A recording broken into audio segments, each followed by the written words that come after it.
Bismillahirrahmanirrahim. Assalamualaikum warahmatullahi wabarakatuh. Kita akan membahas latihan 2 untuk bab alat optik di fisika peminatan. Nomor 1, seorang penderita hipermetropi memiliki titik dekat 75 cm. Tentukan kekuatan lensa kacamata untuk membantunya melihat benda dekat seperti mata normal. Dari informasi soal, berarti pertama hipermetropi, kemudian titik dekatnya, berarti PP-nya. Ditanyakan kekuatan lensa P untuk membantunya melihat benda dekat seperti mata normal. Berarti dia ingin melihat benda seperti mata normal, yaitu sejauh 25 cm. Berarti tinggal kita gunakan P itu 100 per S dikurangi 100 per PP. Oke, kita masukkan nilainya 100 per ingin dia lihat mata normal, berarti 25 dikurangi 100 per 75 atau 4 dikurangi 4 per 3 atau 2 per 3 dioptri. Oke. Nomor 2, teropong bumi dengan jarak fokus lensa objektif 40 cm, jarak fokus lensa pembalik 5 cm, dan jarak fokus lensa okulernya adalah 10 cm. Supaya mata melihat bayangan tanpa akomodasi, tentukan jarak antara lensa objektif dan lensa okuler tersebut. Pertama kita tandain ini teropong ya.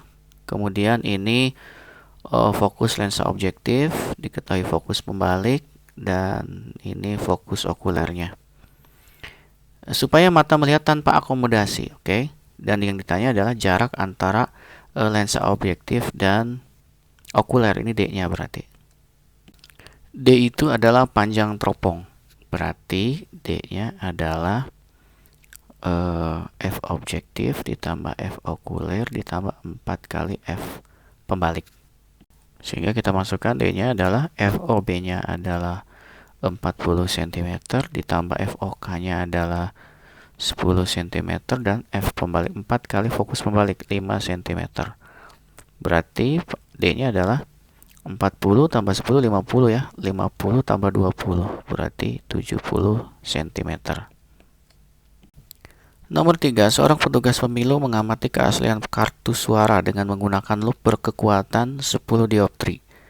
Apabila orang itu memiliki titik dekat mata 30 cm dan ingin memperoleh perbesaran angular maksimum, di mana kartu suara ditempatkan agar tampak jelas.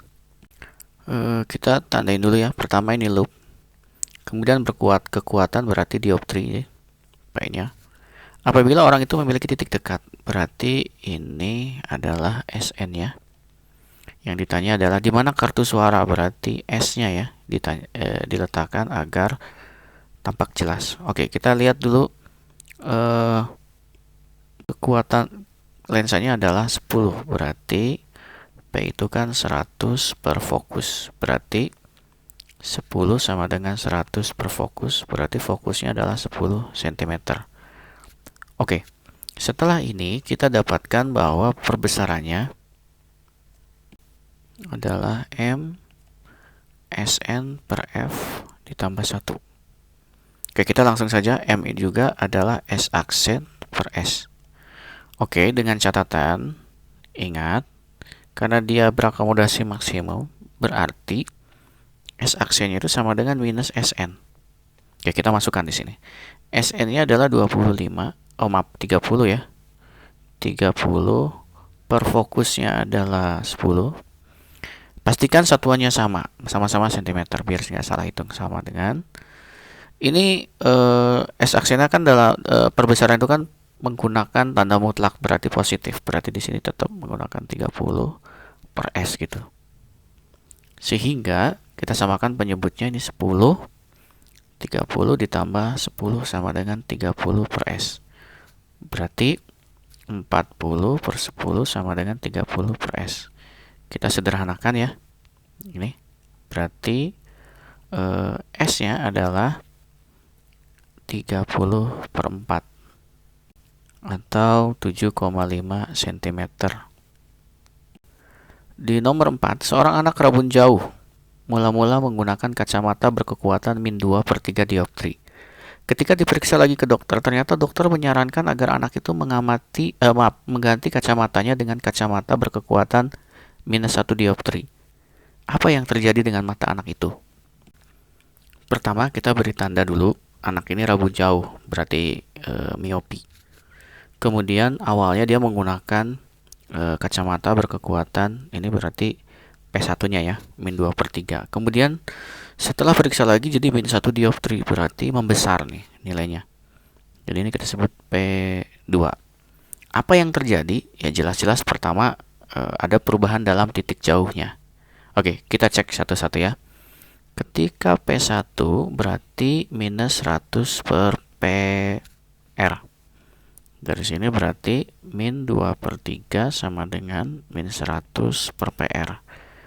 Berarti PR-nya saat itu adalah, saat pertama kali dicek adalah min 100 per min 2/3. Atau PR-nya ini 150 cm. Kemudian diperiksa lagi jadi min 1, berarti P2-nya adalah min 100 per PR. Kita sebut yang awal itu PR1 ya, saat keadaan awal saja. Kemudian ini kita sebut saat keadaan 2, PR2. Berarti ini min 1, min 100 per PR 2. Berarti PR-nya adalah 100 per 1 atau PR keadaan keduanya adalah 100 cm. Nah, di sini ketika ada titik jauhnya semakin mendekat ke mata kita, maka kekuatan lensanya jadi semakin besar. Itu sebabnya istilahnya itu berarti istilahnya itu membesar katanya kekuatan lensanya. Jadi minusnya lebih gede. Padahal itu secara titik jauh berarti bukan menjauh tapi justru mengecil. Semakin dekat ke mata. Itu ya. Jadi yang terjadi pada anak itu adalah terjadi pemendekan titik jauh atau perbesaran kekuatan lensa yang dibutuhkan. Nomor 5, sebuah mikroskop mempunyai jarak fokus objektif 2 mm dan jarak fokus okuler 5 cm. Sebuah benda ditempatkan 2,2 mm di depan lensa objektif. Untuk mendapatkan perbesaran yang maksimum, berapa jarak lensa objektif ke lensa okuler? Oke, kita lihat di sini mikroskop, tandain ya. Kemudian jarak fokus objektif, oke. Okulernya dapat. Sebuah benda ditempatkan di depan lensa, berarti ini SOB-nya. Untuk mendapatkan perbesaran yang maksimum, M-nya, berapa jarak lensa D-nya ditanya nih. Oke. Berarti kita coba cari satu-satu. Apa yang perlu kita cari terlebih dahulu? Pertama kita cari bayangan di objektif ya, berarti S aksen objektif. Kita gunakan SOB FOB per SOB dikurangi FOB. Berarti S aksen OB-nya adalah SOB-nya itu 2 mm. Maaf, ya 2,2 ya, maaf, 2,2 mm. Kita pastikan sama dulu satuannya. Jadi nanti hasilnya sama-sama milimeter juga. Dikali 2 per 2,2 dikurangi 2 berarti di sini 2,2 aksen OB-nya ya. 2,2 kali 2 per 2,2 dikurangi 2 kan 0,2 nih. Berarti aksen OB-nya adalah, coba kita perhatikan, sederhanakan dulu aja ya. Ini 2-nya. Nah, berarti kita tinggal membagi 2,2 dengan 0,1. Yaitu 22 mm. Oke, berikutnya D itu ketika berakomodasi maksimum nilainya adalah X aksen OB ditambah dengan FOK. Berarti tinggal 22 mm ditambah FOK tuh 5 cm. Jangan lupa kita ubah dulu. Misalkan 2,2-nya berat ini jadi 2,2 cm ditambah 5 cm. Berarti D-nya adalah 7,2 cm atau 72 mm. Itu ya. Alhamdulillah kita sudah membahas beberapa soal lagi di latihan ini. Kita akan melanjutkannya di latihan 3. Jadi kalian pelajari dulu dan pahami latihan-latihan soal di latihan 2 ini agar kalian lebih mendapat penguatan dalam pemahaman untuk mempelajari latihan berikutnya.